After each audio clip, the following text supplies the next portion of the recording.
já vem avançando, apesar da resistência de todas as forças progressistas, o projeto de privatização da Eletrobras, um patrimônio de todo o povo brasileiro.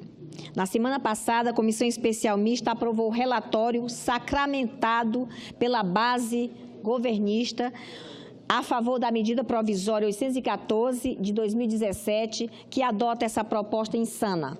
O tumulto ocorrido nessa reunião e as fortes acusações feitas aos articuladores do governo que defenderam a proposta e lutaram por sua aprovação mostra a polêmica causada, assim como sua impopularidade.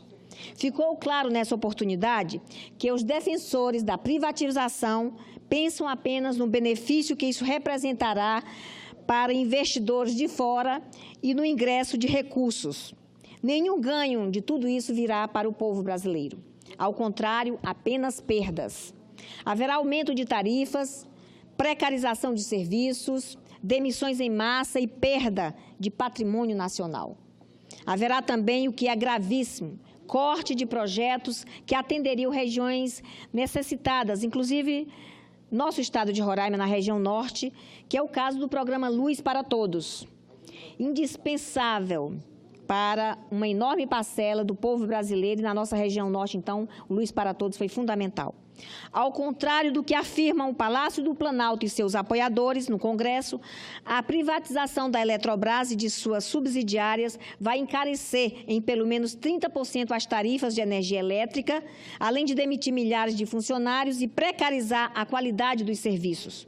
O cálculo é de Emanuel Torres, presidente do Sindicato dos Eletricitários do Estado do Rio de Janeiro e da Associação dos Empregados da Eletrobras, AEL.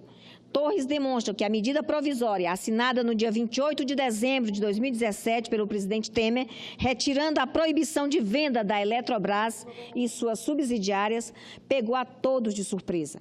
Ele aponta que o atual governo, sem compromisso com o Brasil, coloca a Eletrobras no processo de privatização e isso simplesmente para diminuir o rombo do governo para esse ano.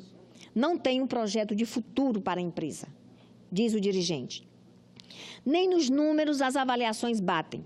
O Ministério das Minas e Energia afirma que o valor patrimonial da Eletrobras é de 46 bilhões e o valor de ativos chega a 10 bilhões.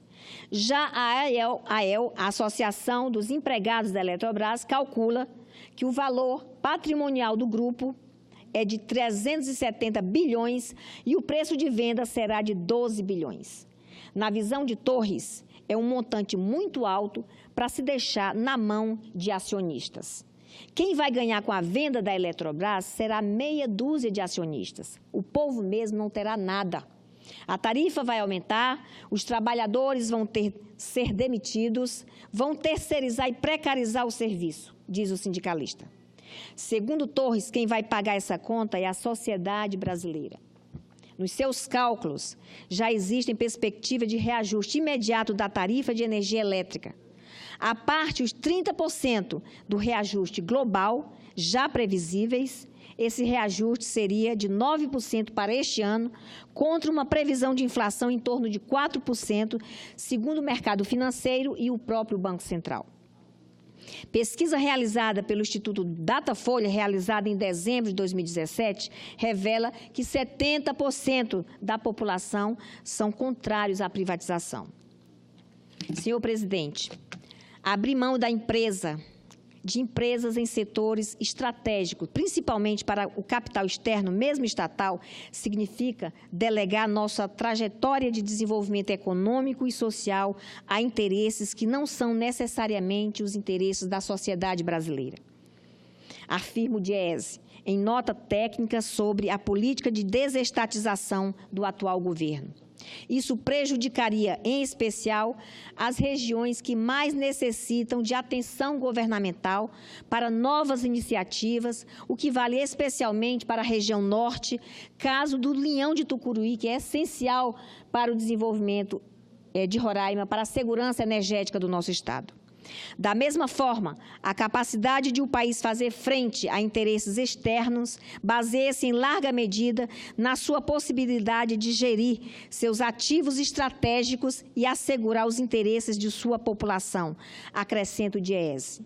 Na análise do DIEESE, lembra que o Brasil é um país de desenvolvimento capitalista tardio, para o qual as estatais tiveram grande contribuição, sobretudo no processo de industrialização.